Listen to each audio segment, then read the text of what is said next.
शहरातील डॉक्टर बाबासाहेब आंबेडकर चौक ते अशोक स्तंभ चौकादरम्यान सुरू असलेलं राष्ट्रीय महामार्ग क्रमांक 161 एचं काम प्रदीर्घ काळापासून अपूर्ण असून यामुळे स्थानिक नागरिकांना प्रचंड त्रास सहन करावा लागतोय।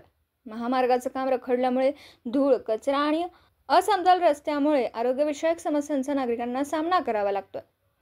वाहन चालक व नागरिकांचा संताप। या अपूर्ण कामामुळे रस्त्यावर मोठमोठे खड्डे पडले असून त्यामुळे वाहन चालकांचा प्रचंड हाल होत आहे। विशेषतः दुचाकी स्वारांना रस्ता व्हायब्रेट होण्याचा अनुभव येतोय, ज्यामुळे अपघात होण्याची शक्यता वाढली। वाहनधारकांना गाड्या चालवताना तारेवरची कसरत करावी लागत असून प्रवाशांची गैरसोय होती। व्यापारी आणि स्थानिक नागरिक यांचा व्यवसाय आणि दैनंदिन जीवनही या कामाच्या रखडण्यामुळे प्रभावित झाले। आरोग्यविषयक समस्या वाढल्या।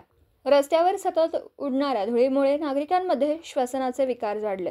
लहान मुलं आणि वयोवृद्ध यांना याचा अधिक त्रास होतोय।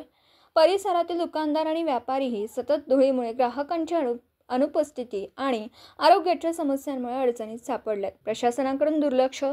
किनवट प्रतिनिधी कचरू जोशी। या रखडलेल्या कामाबाबत नागरिकांनी राज्याचे मुख्य सचिव, जिल्हाधिकारी आणि राष्ट्रीय महामार्ग प्राधिकरणाकडे वारंवार तक्रारी केल्यात, मात्र अद्याप कोणतीही ठोस कारवाई झालेली नाही। प्रशासनाकडून केवळ आश्वासनांची बोळवण केली जात असल्यामुळे नागरिकांमध्ये मोठा असंतोष पसरला।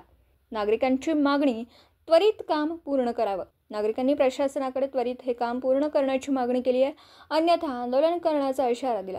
जर लवकरच उपाययोजना केल्या नाहीत तर नागरिकांना मोठ्या प्रमाणावर रस्त्यावर उतरून आंदोलन करण्याशिवाय पर्याय राहणार नाही। प्रशासनाने जबाबदारी स्वीकारावी। किनवट शहरातील राष्ट्रीय महामार्गाचं काम दीर्घ काळापासून रखडलं असून त्यामुळे नागरिकांचे हाल होतात। प्रशासनाने याकडे गांभीर्याने लक्ष देऊन हे काम तातडीने पूर्ण करावं अशी नागरिकांची ठाम मागणी। अन्यथा जनतेचा रोष अधिक वाढेल आणि मोठं आंदोलन होण्याची शक्यता नाकारता येत नाही।